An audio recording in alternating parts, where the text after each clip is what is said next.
피하지방층은 이제 나이가 들수록 중력에 의해서 점점점 아래로 내려옵니다. 이건 정말 응급 상황이에요. 3, 40대는 팔자주름이 보이게 되고요. 5, 60대를 가게 되면은 이 심술보, 입가주름이 생기게 되는 거죠. 근육을 이완시키면 노화를 예방할 수 있습니다. 보통 이제 이완은 얼굴에 있는 모든 근육에 힘을 빼주는 겁니다. 즉 근육을 사용하지 않으면요 수축하지 않게 되고, 수축을 안 하게 되면은 노화의 과정 중에 하나인 주름들이 덜 생기게 되는 거죠. 첫 번째는요, 눈을 먼저 감으셔야 돼요.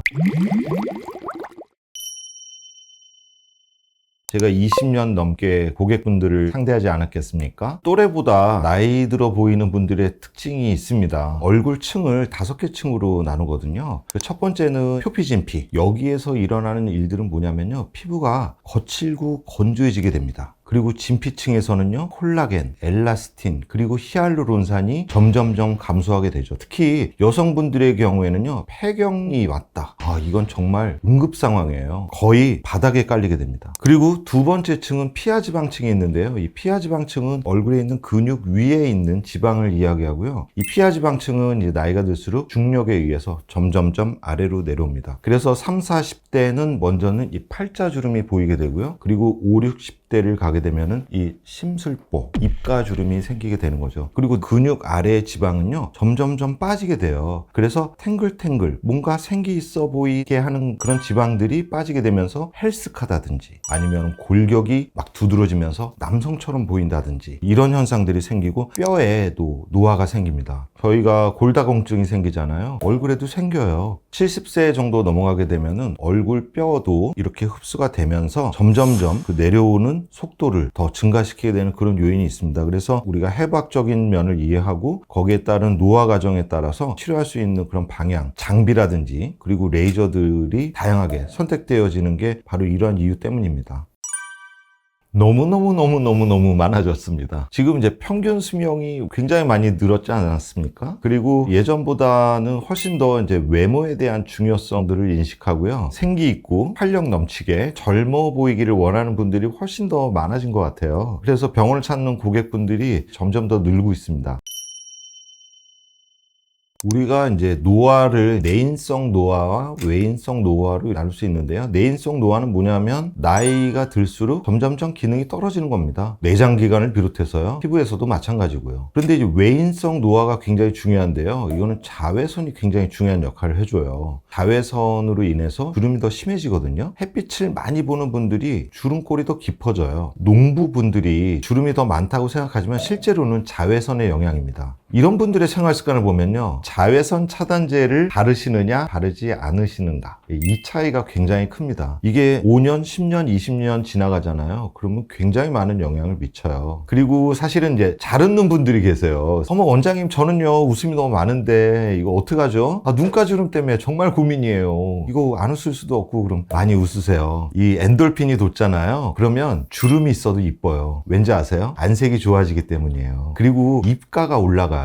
좋은 미소, 좋은 입가를 가지면요, 훨씬 더 매력적으로 보일 수 있고 젊어 보일 수 있습니다. 두 번째 가장 제가 중요하게 여기는 게요, 보습입니다. 자, 왜 보습이 중요할까요? 제가 이제 피부를 측정을 할 때 3가지를 봅니다. 울긋불긋, 울퉁불퉁, 탱글탱글. 보습이 이 3가지를 어느 정도는 다 커버할 수 있습니다. 가장 보습을 잘할 수 있는 게 첫 번째, 마스크팩입니다. 마스크팩은요, 수분을 그대로 다 내 피부로 전달시켜 줄 수 있는 가장 큰 무기가 됩니다. 가정에서 충분히 이 3가지, 탱글탱글, 울긋불긋, 그리고 울퉁불퉁, 요거를 치료하실 수 있어요. 마스크팩을 떼고 나서 우리 순차적으로 바르죠. 토너도 쓰고, 세럼도 쓰고, 로션도 쓰고, 그리고 이제 아이크림도 쓰시고요. 크림으로 마무리를 해주시는데, 물론 계절적으로 또 바꿔야 됩니다. 이런 패턴을요. 여름이나 장마철에는 어떻습니까? 습도가 70% 이상 올라가면요, 크림까지는 필요 없어요. 겨울에 잘 발라주시고요. 집에서 탄력을 주고 싶다, 또는 주름을 완화해주고 싶다, 이럴 경우에는 꼭 보습제를 꼼꼼하게 발라주세요. 아주 중요합니다.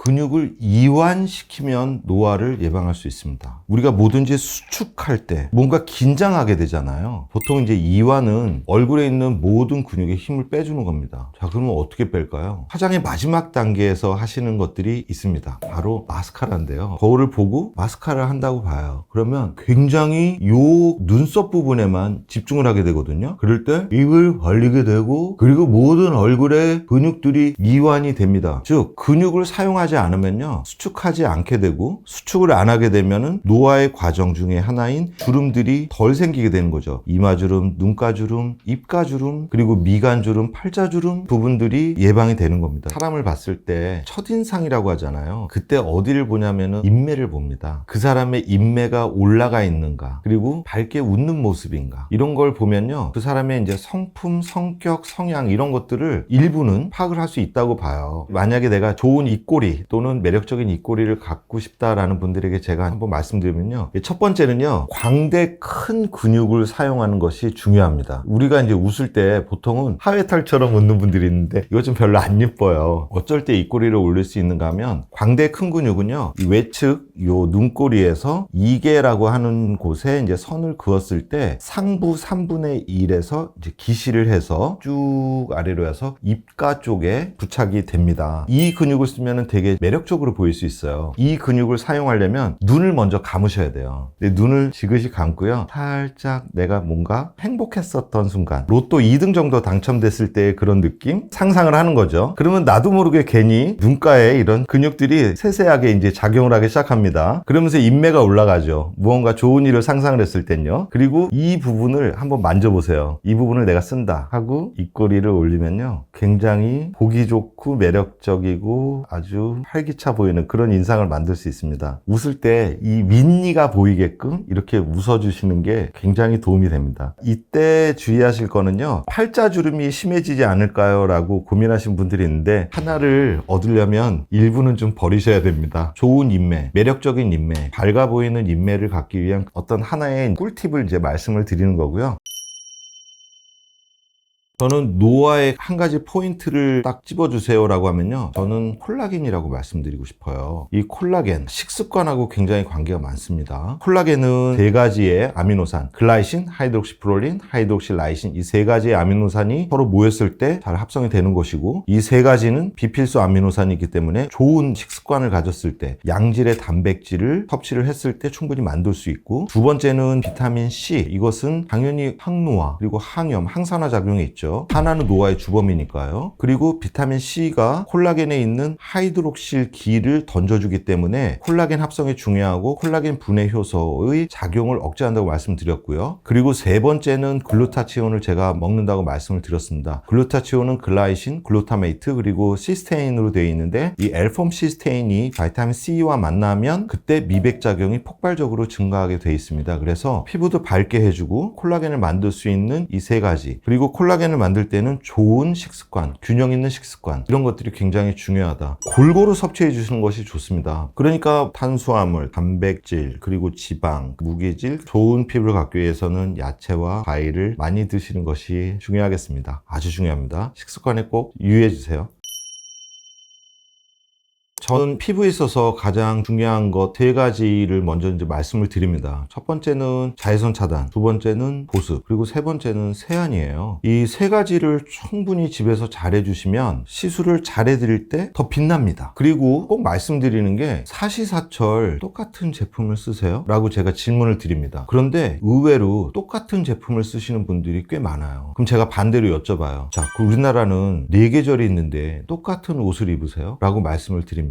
그럼 무슨 의미냐면요, 추울 때는 옷을 더 단단히 입고요, 자외선 차단보다는 보습에 더 신경을 써야 되고요, 당연히 바르는 제품들이 더 많아야 됩니다. 반대로 여름이 될 때는 옷을 가볍게 입듯이 자외선 차단제나 바르는 화장품도 가볍게 하시는 것이 좋습니다. 즉 그때는, 여름일 때는 세안에 더 신경을 많이 쓰셔야 됩니다. 바르는 제품이 5이면 여름에는 3가지 정도로, 겨울에는 5가지 정도로, 계절의 변화, 즉 온도와 습도에 따라서 바르는 제품들의 가지수와 종류를 조금은 다르게 하시라고 설명을 드려요. 1년 내내 바르는 게 똑같잖아요. 겨울에 탈이 없는 분들은 여름에 탈이 납니다. 왜냐? 너무 두텁게 바르고 바르거든요. 여름에 탈이 없는 분들은 겨울에 건조해요. 왜냐하면 너무 가볍게 바르거든요. 그래서 이 항상 일기예보를 꼭 살펴봐 주시고요. 계절에 맞게끔 나에게 먼저 발라보시고 이런 것들을 가감하는 것이 굉장히 중요하다. 즉 피부과 시술 이전에 집에서 어떻게 홈케어를 하시느냐가 훨씬 더 좋은 성적을 낼 수 있는지 이렇게 저는 비유를 합니다. 집에서 잘 해주시는 부분이 있지만 뭔가 부족한 부분이 있을 때 그때 피부과를 방문해 주세요. 하지만 집에서 할 수 있는 이 홈케어 이 세 가지 팁은 꼭 유념해 주시기 바랍니다. 첫 번째는 자외선 차단, 두 번째는 보습, 그리고 세 번째는 세안이고 이것이 계절에 따라서 조금은 변화를 줘야 된다. 아마 이 네 가지를 잘 기억하신다면요. 정말 지식한상 시청해 주시는 여러분들 피부 미인으로 거듭날 것을 저는 진짜 확신합니다.